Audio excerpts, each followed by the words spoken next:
I'm Adam Calaway. I'm at Cattle Chat Corner at the Grow Safe Noble Foundation booth at NCBA 2014 in Nashville, Tennessee. I'm here with one of our rising agricultural leaders. I'd like you to tell me who you are and who you're with. I'm Arika Snyder. I'm with the Penn State Collegiate Cattlewomen today. And what are you doing here at NCBA? I'm here attending the Cattlemen's College and also attending the trade show and trying to network with people around the industry. What are some of the things that you hope to get out of the conference? Just kind of what's up to date with the industry, with economics as well as the science and technology that we're using in the industry today. Well, that brings up some of the things that we want to talk about when it comes to the ag industry, specifically technology. What are some of the technologies that you see us using as we move forward to help be more efficient in the agricultural, and especially the livestock industry?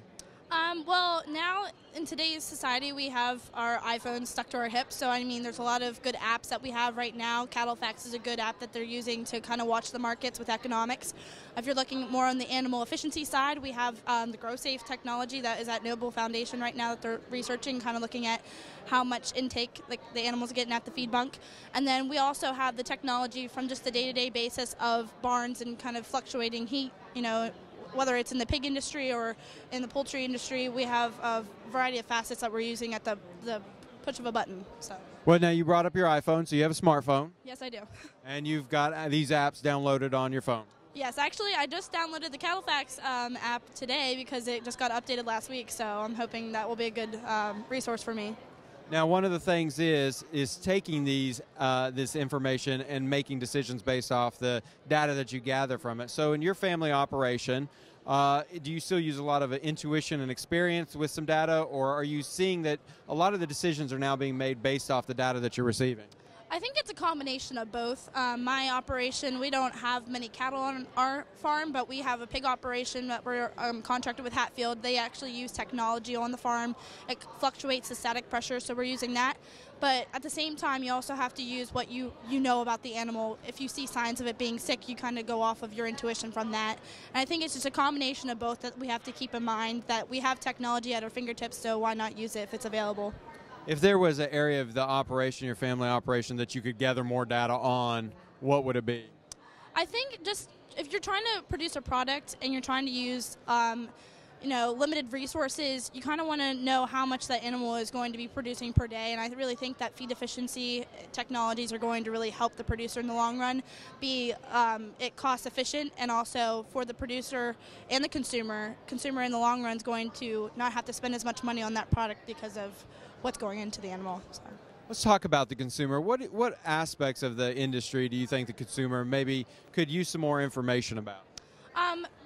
I mean, we're at the Cattlemen's College or the NCBA conference right now. So I mean, with the consumer at the meat case, when they're going out and trying to buy that perfect cut of steak, they want to have a good eating experience. And I really think that what we have going for us so far with the cuts of meat chart and kind of looking at how you can prepare those cuts of meat for the consumer is really helpful.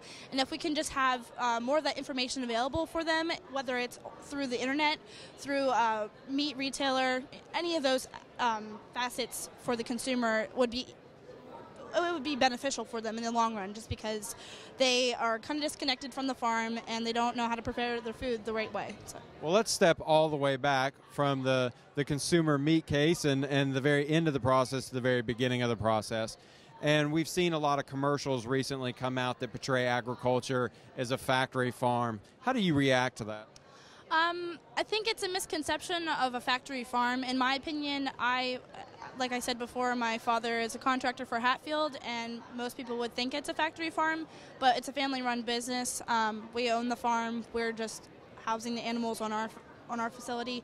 Factory farms, it's kind of a negative term, and I think that society needs to realize that farmers do care about their animals, and we do take the utmost care for them. We make sure that they're constantly fed and watered and receive the best care and best health treatments. And, I mean... Why is animal welfare so important to a producer? In the long run, we do care about the care of our animals and the health of those animals, because if you don't have a healthy calf, at the end of the day, it's not going to make you the dollar when you go to the sale barn. They're not going to eat as much. They're not going to gain as much. and then you're going to lose that profitability. It's also it's kind of heartbreaking to see an animal suffer like that, and we do care about how we treat our animals and just the overall effect of that. It's, you know, it's hard for us to not care. So one of the big things is for the millennials. You're a millennial. You're the next generation of leaders coming up. What is on your mind when it comes to the agricultural industry, the livestock industry? What are things that you want to see happen in your generation?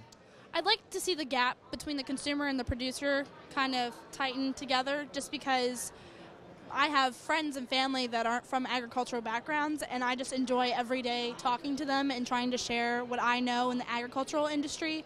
And what I've seen in the past is that there's kind of a huge gap between the two groups, just because we have generations of farmers kind of disconnected.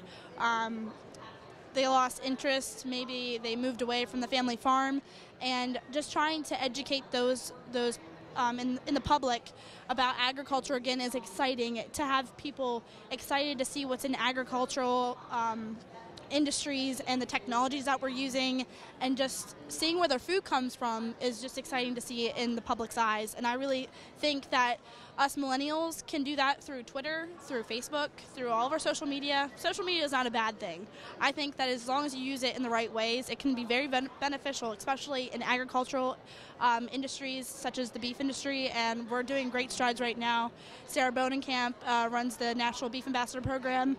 She's gotten them involved with the Twitter parties, and especially with NCBA, they are constantly on Facebook posting pictures, and we just have to be able to tell our story and not be afraid about it. We have to show them what we're doing on the farm and not hide behind a screen, making them think that there's something else going on when there really isn't. Well, if you could tell consumers one thing about the agricultural industry, specifically beef, what would you say? I'd say that beef industry is doing the best that they can right now. We are producing a very high protein, very high quality product, nutritional benefits all around, and we do care about our cattle. And I will tell you one thing, that my animals always get fed before me, so you can know that it's going to be a good product in the end. Arika, thank you for stopping by Cattle Chat Corner.